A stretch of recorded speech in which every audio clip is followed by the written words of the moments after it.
season. All right. I love Wednesdays just because of this. Okay. I love hearing that. Where we go and check in with the nerds. All right. The number crunchers, the pencil pushers. All right. We draw from ESPN's Football Power Index, FPI.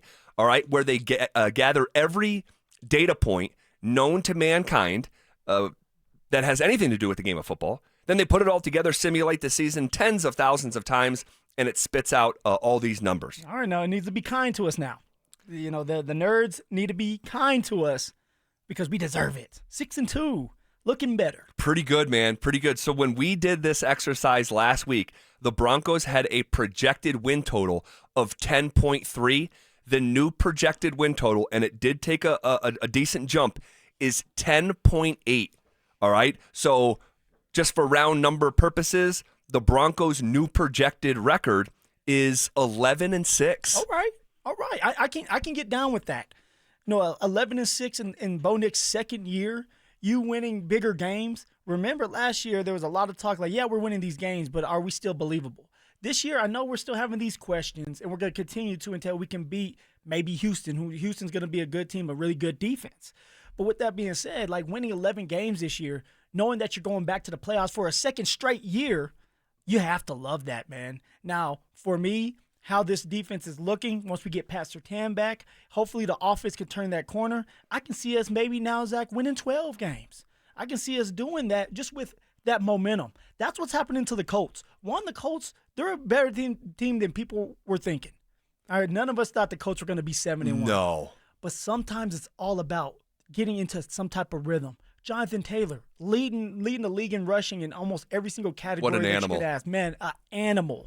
And would he be your MVP right now if you had an MVP vote to cast? If I had an MVP vote to cast, it's going to Jonathan Taylor because they're 7-1. He's a big reason why they're winning these games. He's having 3 touchdowns. He had 3 games in a row where he had 3 touchdowns in each of those games. With 3 games in a row with 3 touchdowns? Yes. Wow. I knew he was scoring at a crazy clip because if you wanted to bet on Jonathan Taylor to score a touchdown this past week, it was like minus 160, minus 200. Like you had to put up almost $200 to win 100 for a guy to score a touchdown. He has 12 rushing touchdowns. I want to say 14 touchdowns altogether with catching out of the backfield and running. He has 850 yards. If he continues to run like this, he'll have 1,000 yards this next Sunday.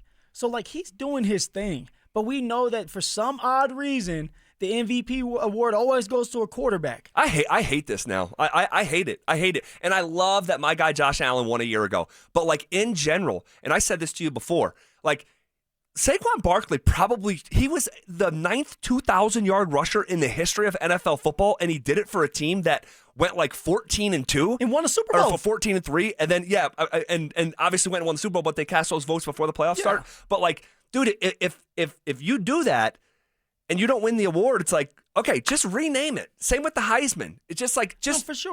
And so that leads me to think that if Jonathan Taylor doesn't get to 2,000 yards, which he could do, but if he doesn't, then how should he? Why should he win that award when Saquon didn't? Yeah. You know, like you're not going to do that because it's like, well, Saquon went for 2,000 yards and yet didn't win an MVP award. Right. So it could get weird like that. It can, yeah. Well, let me ask you this. So we're talking about the new projected win total. If you're just joining us, the Broncos' new projected win total, according to ESPN's analytical department, Football Power Index, has the Broncos basically going 11-6. Considering that they're 6-2 right now, would it be a disappointment if the team was 10-7? Ooh. Because that would mean, so there are 3 more games before the bye and 6 coming out of it. 6 plus 3 is 9. So, right? So 1, 2, 3, 4, 5, 6, 7, 8, 9. Let me and just how many double check. are home games?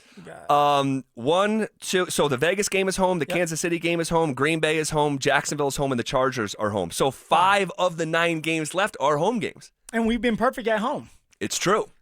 So if it would have to look like if the Broncos at this point went 10-7, that means they went 4-5 down the stretch here. Would it be now disappointing with the new information and where the Broncos are at if they went 10-7?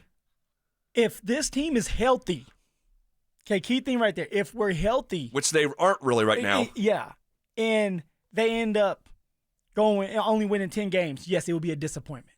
because now it's like, guys, you guys are healthy. You have everything that you're asking for, and yet you're losing some of these games, and some of these games at home where you know you have the advantage, where you know that, hey, you have to be able to turn the corner, and you want that momentum going into the playoffs.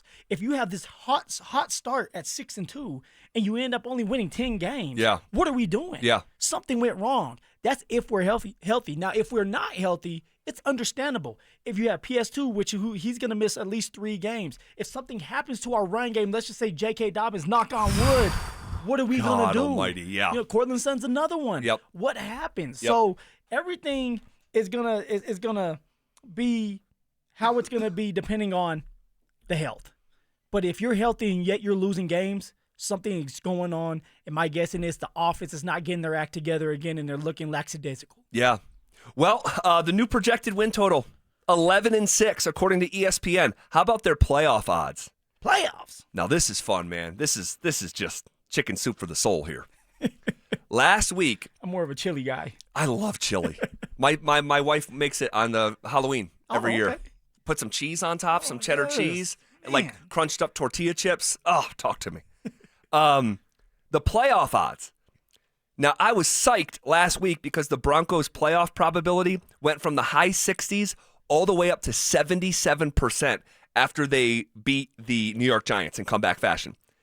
After they just beat Dallas, the Broncos' playoff odds are all the way up to 81%. Man, you got to love it. How cool is this, man? We're talking about the Denver Broncos. Even last year, like we had to wait until the last game. Literally the last to find game. out that we're going to the playoffs. Yeah. As of right now, no, things could change, but as of right now, we have an 81% chance of getting into the playoffs? Man, come on, you sign me up right now. It's incredible. It really is. It's incredible. They have created this grooved path for themselves where, I used to hear my basketball coaches growing up, do your work early, talking about post position. Yeah. You're running back on offense. Get down there and do your work early. Get yourself in good position so you're not fighting for position, 10 seconds into the possession or whatever. This is what the Broncos have done. They have fought for their position early, and they have done their work early, and now they would actually have to screw it up for things to not go according to plan. And when I say according to plan, I'm talking about, of course, being back in the NFL playoffs. Yeah. No, man, but think about this, Zach. And I hate to look back. Oh, God. They could be undefeated. I know. They literally could be undefeated if it wasn't for a couple of bullcrap calls. Well, hold on a second. I don't think they're. All right, what about the Colts one? Let's start with the Colts one. They're at the end. Yeah. That has only been penalized one time, and that was against the Denver Broncos this year. That play what they call leverage. The leverage call or the leverage play hasn't been called anywhere else but the Denver Broncos. Like, that changes everything because that kicker missed that field goal. Right. It does. So at least, it does. But I'll say this. At least 7-1. The Broncos, I'll say it like this. The Broncos have been really good, but I don't like